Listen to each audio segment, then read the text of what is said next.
বর্তমান বেতন কত ইমাম সাহেবের? কোশ্চেন যেহেতু জিজ্ঞেস করি। ৭,০০০ দেওয়া হচ্ছে। ৭,০০০। এখন নিয়ত করছেন কত দিবেন? ১০ এর মধ্যে প্রস্তাব ২৫ থেকে আছে। ২৫ সাল থেকে। ২৫ সাল থেকে? ২৫ সাল মানে এখন তো শুরু হয়ে গেছে। জি, ১০ এর প্রস্তাব আছে। 10 এর প্রস্তাবনা আছে। মাশাআল্লাহ, মাশাআল্লাহ। ভাই মসজিদ কোন এলাকা?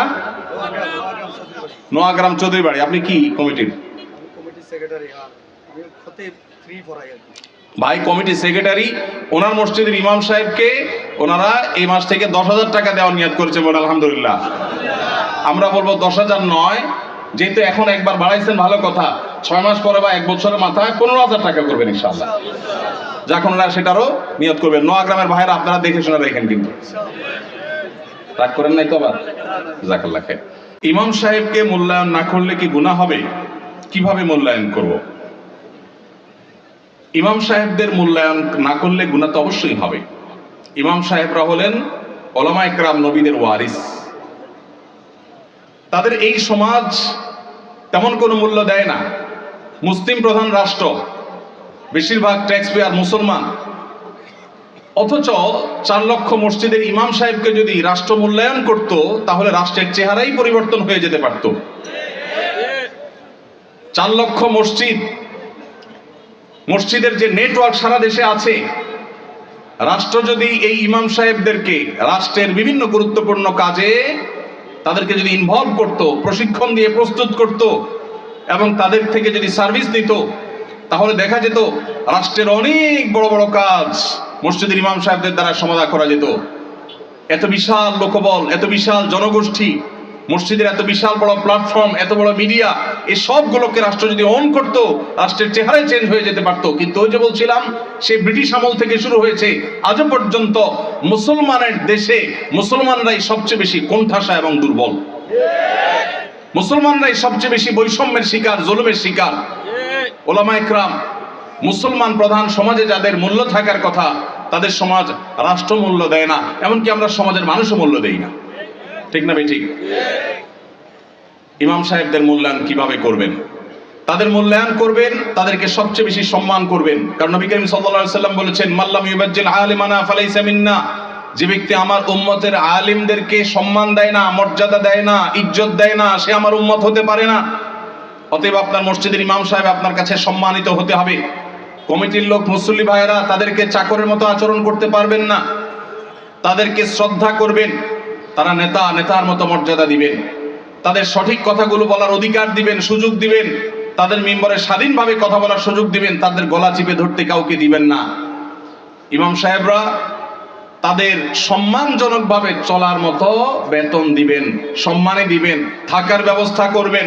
কারণ তারা অন্য কোনো কাজে এঙ্গেজ হতে পারেন না, ইমামতি করতে গিয়ে তারা এখানে এঙ্গেজ থাকতে হয়। অতএব তাদের জীবনযাপন যেন সম্মানজনকভাবে হয়।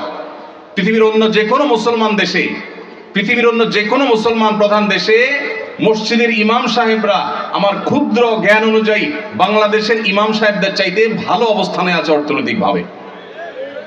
দুর্ভাগ্য আমাদের দেশে মানুষের, যে আমাদের দেশে মানুষের অনেক ভালো ভালো গুণ থাকলেও মসজিদের ইমাম খতিব সাহেবদের সম্মানী, তাদের বেতন ভাতা, এগুলো দেওয়ার ব্যাপারে আমাদের বেশিরভাগ মসজিদ কমিটির লোকেরা কার্পণ্য করে। মনে করে ইমাম সাহেবের বেতন আবার 20-30 হাজার টাকা, এত টাকা দিয়ে উনি কি করবেন? এই এলাকায় যে সমস্ত ইমাম সাহেবরা আছেন, আমি কি কাউকে দেখতে পারি? কেউ আছেন ইমাম সাহেবরা? কোথায়? আপনার বেতন কত ভাই? পুরুষের নাকি বেতন জিজ্ঞেস করলে এটা নাকি আয়, আপনি মনে কষ্ট নিয়েন না, এটা শুধু একটু বোঝার জন্য। কত? আপনি ইমাম? আপনি ইমাম? আপনার কত? ধরুন 7,000। কোন এলাকার আপনারা? ওনাদের বাইরের মসজিদ। আপনি কোন মসজিদের ইমাম? বড় মসজিদ নাম কি? পশ্চিমপাড়া বড় মসজিদ। পশ্চিমপাড়া বড় মসজিদের কমিটির লোকজন কারা আছেন? কোন মসজিদ? কই? উনি পূর্বপাড়া। হ্যাঁ, পূর্বপাড়া মসজিদের মসজিদ কমিটির লোকেরা কেউ ভাই আছেন? হাত তোলেন, হাত তোলেন, হাত তোলেন, নাহলে আশপাশের লোকজন বাইর করে দিবে কিন্তু। হাত তোলেন। আছে পূর্বপাড়া কেউ? আছে? আছে? থাক, আমরা ওনাকে দেখাতে চাই না। আছে? পশ্চিমপাড়ার আছেন? আছেন। আর ইমাম সাহেব নাই? কই কই ভাই ইমাম সাহেব, আপনি কোন পাড়ার? একটু দাঁড়ান, কষ্ট করে একটু দাঁড়ান।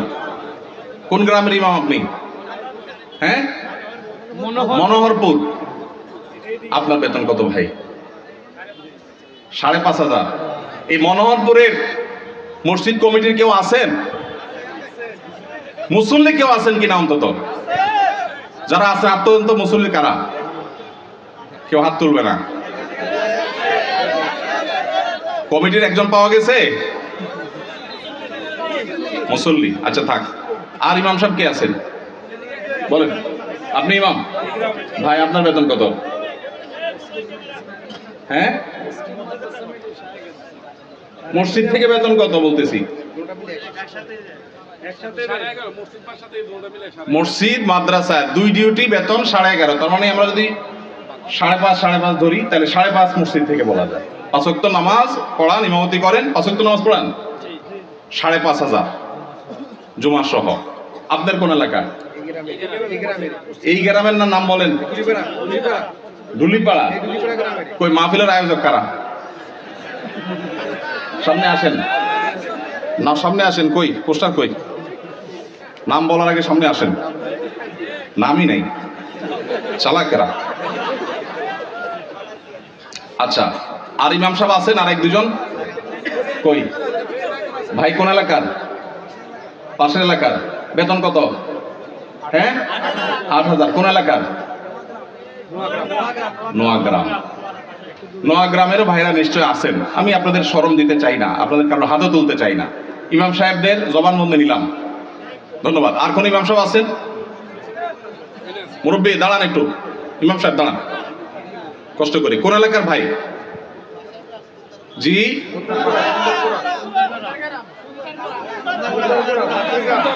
এতজন বললে কেমনে বুঝবো? খুন্দারপাড়া, খুন্দারগড়া। ওকে, আপনার পাশের গ্রাম। আপনার বেতন কত ভাই? 6,000। বসেন ভাইরে। প্রশ্ন প্রসঙ্গে চলে আসলো, এতজন ইমামের জবানবন্দি আমরা নিলাম। হয়তো খুঁজলে আরো 10-20 জন ইমাম পাওয়া যাবে। অনেকে হয়তো চক্ষু লজ্জায় হাতটা উঠাচ্ছেন না, বলছেন না। ভাইয়ের আমার, এটা আমাদের জন্য, বাংলাদেশের মানুষের জন্য লজ্জা, অনেক বড় লজ্জার বিষয়। পৃথিবীর অন্য যে কোনো দেশের সাথে আপনি যদি তুলনা করেন, শুধু সৌদি আরবের কথা যদি বলি, আমি 10 বছর সৌদি আরবে ছিলাম। আমাদের শেখ সাইফুল্লাহ মামুন ভাই দীর্ঘদিন সৌদি আরবে ছিলেন। সৌদি আরবের সকল মসজিদের ইমাম সাহেবরা ইমামতি করে যে সম্মানই পান, সেটা এভারেজে 5 থেকে 7,000 সৌদি রিয়াল। পাশাপাশি বাসা, বিশাল বড় বাংলো, সাধারণ বাসা না, বিরাট এরিয়া নিয়ে বাংলো। এইটা হলো তাদের এক্সট্রা ডিউটি, এক্সট্রা ইনকাম প্রত্যেক ইমাম সাহেবের। এমনকি মক্কার মসজিদে হারামের ইমাম এবং মুয়াজ্জিন, মসজিদে নববীর ইমাম এবং মুয়াজ্জিন, সবাইরই এই পেশার বাইরে তাদের আরেকটা মূল পেশা আছে। যারা খুব বেশি শিক্ষিত তারা বিশ্ববিদ্যালয় শিক্ষক।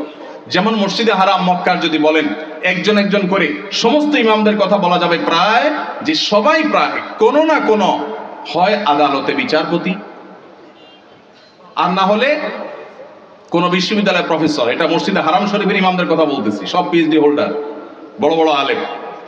হয় জাজ, জাস্টিস, অথবা বিশ্ববিদ্যালয় শিক্ষক। হারাম শরীফের একজন মুয়াজ্জিন, 2 জন মুয়াজ্জিনের অফিসে আমি গিয়ে সাক্ষাৎ করেছি। আপনিও ছিলেন সাথে, শেখও ছিলেন সাথে।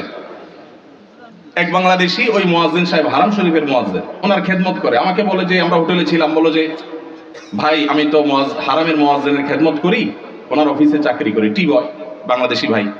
বলো যে ওনাকে বলছি যে আমার দেশে এক হুজুর আসছে, ওমরা করতে, দেখা করতে যাবেন কেন? হারাম শরীফের মুয়াজ্জিনের সাথে দেখা করাও তো সৌভাগ্যের বিষয়, চলেন যাই। গেলাম, যায় দেখি একটা কোর্টে উনি একটা সাধারণ একটা ডেস্কে চাকরি করেন, হারামের মুয়াজ্জিন। আমরা যদি বাইতুল মুকাররমের মুয়াজ্জিন হইতাম তো আমাদের ঠেলা তো মানুষই টিকতো না। আবার চাকরি করা হারামের মুয়াজ্জিন, যে বেতন, যে প্রটোকল, যে সম্মান, আবার চাকরি করা লাগে, কিন্তু করতেন। পাড়া মহল্লার যে সমস্ত মসজিদের ইমামরা, মুয়াজ্জিনরা, তারা সবাই হয় পুলিশে চাকরি করে, আর না হলে কোনো স্কুলে তারা শিক্ষকতা করেন। বেশিরভাগ এই দুই ক্যাটাগরিতেই থাকেন। আমি সৌদিতে যে বাসায় ছিলাম, আমার বাসার পাশের মসজিদ, যে মসজিদে ৫ ওয়াক্ত নামাজ আমি জামাতে পড়ার সুযোগ পেতাম, সেই মসজিদের ইমাম সাহেব, তিনি বিরাট বড় শিল্পপতি, অনেক ব্যবসা প্রতিষ্ঠান, তার অনেকগুলো বড় বড় চেইন সব super market, Dahiya super market নাম, বিরাট নাম করা দাম্মাম। ভাইরে, ইমাম সাহেবদের অন্য বড় বড় চাকরি এবং ব্যবসা থাকার পরও মসজিদ থেকে তাদেরকে বাংলো এবং বিরাট বড় সম্মানে দেয়া হয় সৌদি আরবে। আপনি বলবেন সৌদি আরবের মানুষের বেতন অনেক বেশি, বেতন অনেক বেশি এই জন্য বাড়ি অনেক বড়টা দেয়, বেতন অনেক বেশি এই জন্য টাকা বাংলাদেশি টাকায় ১.৫ লাখ ২ লাখ দেয়, এটা হলো সেকেন্ড ইনকাম, তার ফার্স্ট ইনকাম আরেকটা আছে। তাই বলে আপনি ৫-৬ হাজার টাকা দিবেন? ঢাকা শহরের কাজের বুয়াদের বেতনও ৫-৬ হাজার টাকা নাই অনেক বাসা।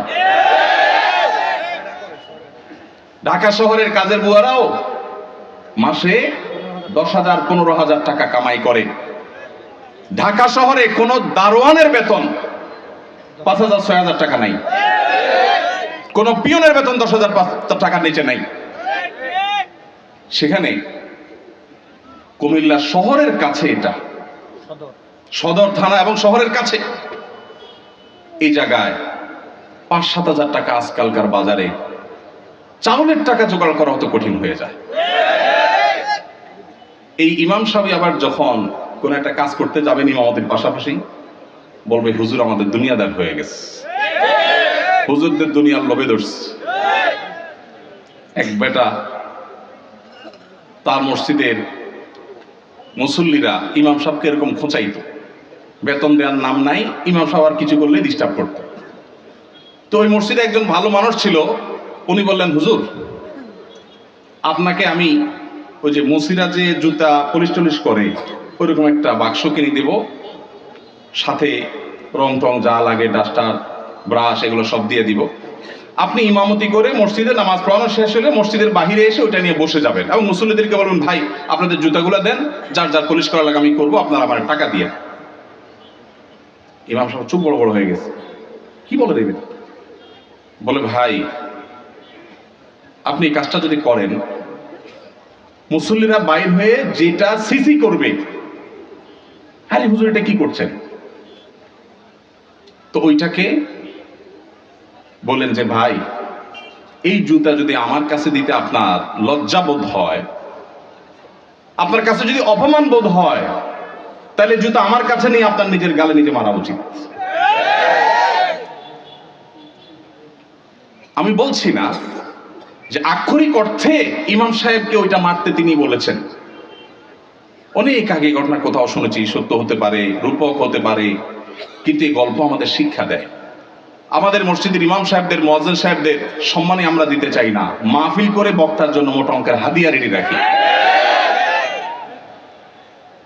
আপনারা বলবেন, হুজুর আপনিও তো মোটা অঙ্কে নিয়েই যাবেন, ওয়াজ তো করতেছেন। ভাই আমাকে মোটা দেখ, চিকন দেখ, না দেখ, এটা নিয়ে আমার মাথা ব্যথা নেই আলহামদুলিল্লাহ, এবং আল্লাহর মেহেরবানিতে এটা নিয়ে আমার কোনো প্রত্যাশাও নাই আল্লাহর ফজলে। কিন্তু মাহফিল আয়োজকদেরকে বলতে চাই, যারা মাহফিল আয়োজন করেন, লক্ষ লক্ষ টাকা যদি মাহফিল পিছনে খরচ করতে পারেন, ইমাম সাহেবদের বেতন কেন 15টা হাজার 20টা হাজার টাকা হতে পারে না? এই দেশে বিভিন্ন শ্রেণী পেশার মানুষদের বেতনের সর্বনিম্ন স্কেল বা একটা স্কেল ঠিক করে দেওয়া হয়। আমি দাবি করতে চাই, আমাদের রাষ্ট্রের উচিত, রাষ্ট্র নিজে ইমাম সাহেবদেরকে মূল্যায়ন করতে না পারলেও মিনিমাম যেন তাদের একটা সমাজে সম্মানজনকভাবে চলতে পারে, সেজন্য তাদের একটা সম্মানজনক বেতনের স্কেল ঘোষণা করা হোক। আর সমাজের যারা বিবেকবান মানুষ, আল্লাহর হস্তে তারা ইমাম সাহেবদের সম্মান দেওয়া, মর্যাদা দেওয়া শিখবো তো ইনশাআল্লাহ। আপনারা এলাকার মানুষ যারা আছেন, প্রশ্ন প্রসঙ্গে হয়তো আপনাদের ইমাম সাহেবদের বেতনগুলো আমরা জানতে পারলাম, আপনারা মনে কষ্ট নেবেন না, আপনাদেরকে ছোট করা আমার উদ্দেশ্য না। আমার উদ্দেশ্য হলো আমাদের বিবেকগুলোকে জাগ্রত করা। কোনো মসজিদ কমিটির লোকজন যদি এখানে থাকেন, তাহলে আমি আপনাদেরকে বলবো, এমনকি মুসল্লি ভাইরা যারা আছেন তাদেরকে বলবো, মসজিদে গিয়ে এটা নিয়ে দাবি তুলবেন, ইমাম সাহেবের সম্মানজনক বেতন নিশ্চিত করতে হবে ইনশাআল্লাহ। কোন মুসলমান সমাজে এটা হতে পারে না। সৌদি আরবের কথা আমি বলেছি, সৌদি আরবেরটা আমি কাছে থেকে দেখেছি, এই জন্য আমার মনে হয় না পৃথিবীর অন্য কোনো মুসলমান সমাজে মানুষের গড়ে একজন রিকশাওয়ালাও 10,000-এর বেশি ইনকাম করে, সেই সমাজে ইমাম সাহেবের বেতন 4,000 5,000, এটা কোনোদিন গ্রহণযোগ্য হতে পারে না। আপনাদের এই ধুলিপাড়ায় কুমিল্লা আপনারা যদি সারাদিনে আর কোনো কাজ না, একটা কাজই শুধু করবে, এরকম একজন অশিক্ষিত শিক্ষা বঞ্চিত মানুষকেও নিয়োগ দেন, তারপরেও তো 4-5 হাজার টাকা পাবেন না। কিভাবে একজন ইমামকে আপনারা 5,000 টাকা বেতন দেন? কোন মসজিদের দায়িত্বশীল ভাইরা আছেন যে আপনারা তওবা করবেন যে ইমাম সাহেবের বেতন 10-এর উপরে উঠাবেন? কেউ আছেন? থাকলে পার্টিকুলার কেউ থাকলে বলেন। কেউ আছেন? সভাপতি সাহেব, সেক্রেটারি সাহেব যদি থাকেন যে আলোচনা করবেন, অন্তত এ ওয়াদা করবেন। আপনি কোন মসজিদের নাম বলেন? নোয়াগ্রাম। এখন বর্তমান বেতন কত ইমাম সাহেবের? করছেন যেহেতু জিজ্ঞেস করি। 7,000 দেওয়া হচ্ছে। 7,000। এখন নিয়ত করছেন কত দিবেন? 10-এর মধ্যে প্রস্তাব 25 থেকে আছে, 25 সাল থেকে। 25 সাল থেকে? 25 সাল মানে এখন তো 25 শুরু হয়ে গেছে। 10-এর প্রস্তাবনা আছে। মাশাআল্লাহ মাশাআল্লাহ। ভাইয়ের মসজিদ কোন এলাকা? নোয়াগ্রাম চৌধুরী বাড়ি। আপনি কি কমিটির? কমিটি সেক্রেটারি, আর আমি খতিব 3 পড়াই আর কি। ভাই কমিটি সেক্রেটারি, ওনার মসজিদের ইমাম সাহেবকে ওনারা এই মাস থেকে 10,000 টাকা দেওয়ার নিয়ত করেছে বলে আলহামদুলিল্লাহ। আমরা বলবো 10,000 নয়, যেহেতু এখন একবার বাড়াইছেন ভালো কথা, 6 মাস পরে বা 1 বছরের মাথায় 15,000 টাকা করবেন ইনশাআল্লাহ। যখন ওরা সেটারও নিয়ত করবেন। নোয়াগ্রামের ভাইরা আপনারা দেখে শুনে রাখেন কিন্তু, রাগ করেন নাই তো আবার? জাযাকাল্লাহ খাইর। আর কোন কমিটির ভাইরা আছেন যে নিয়ত করবেন, নিয়ত চেঞ্জ করবেন? বলেন দেখি, বলেন। আজকে ভিন্ন কালেকশন হোক, বহু কালেকশন হতে করলাম। ভাই কোন মসজিদে বলেন? জি মাশাআল্লাহ, 10,000 রানিং দিচ্ছেন। একটা ভালো উদাহরণ পাওয়া গেল। মাশাআল্লাহ মাশাআল্লাহ, ভালো উদাহরণ আছে। কোন এলাকার? আলমপুর। কিন্তু 10,000 টাকা তো যথেষ্ট না ভাই। কবে নাগাদ আনুমানিক একটা আইডিয়া দেন না, আইডিয়া দেন না। আলাপ করেই তো দিবেন, আপনি তো একা দিবেন না। অন্তত প্রস্তাবনা দিয়ে, যে মাহফিল থেকে হুজুররা প্রস্তাবনা দিছে, অন্তত 15,000-এর ভিতরে রাখেন, 12 থেকে 15 ভিতরে ইনশাআল্লাহ। কবে নাগাদ? আলোচনা সাপেক্ষে। ঠিক আছে। আপনি মসজিদ কমিটির কি? সেক্রেটারি সাহেব। মাশাআল্লাহ, আল্লাহ সেক্রেটারি সাহেবকে তৌফিক দান করুন, বলুন আমিন। একটা ভালো দৃষ্টান্ত। ভাইরা 10,000 দিচ্ছেন মাশাআল্লাহ, কিন্তু 10,000 যথেষ্ট না ভাই। 10,000 যথেষ্ট হতে পারে না। আল্লাহ তাআলা আমাদেরকে উলামায়ে কেরামের, মসজিদের ইমাম সাহেবদের মূল্যায়ন করার তৌফিক নসিব করুন। আমি ভাই একাধিক মাহফিল এমন ঘটেছে যে মসজিদে গিয়ে ইমাম সাহেবদের বেতন কম, এটা ব্যক্তিগত আলোচনা জানতে পেরেছি। আমি আমার মতে করে কমিটির ভাইদেরকে দাওয়াত দিয়েছি এবং বোঝানোর চেষ্টা করেছি। আমরা মাহফিলের জন্য যদি লাখ লাখ খরচ করতে পারি, কেন ইমাম সাহেবদের দিতে পারবো না? আল্লাহ আমাদেরকে তৌফিক দান করুন।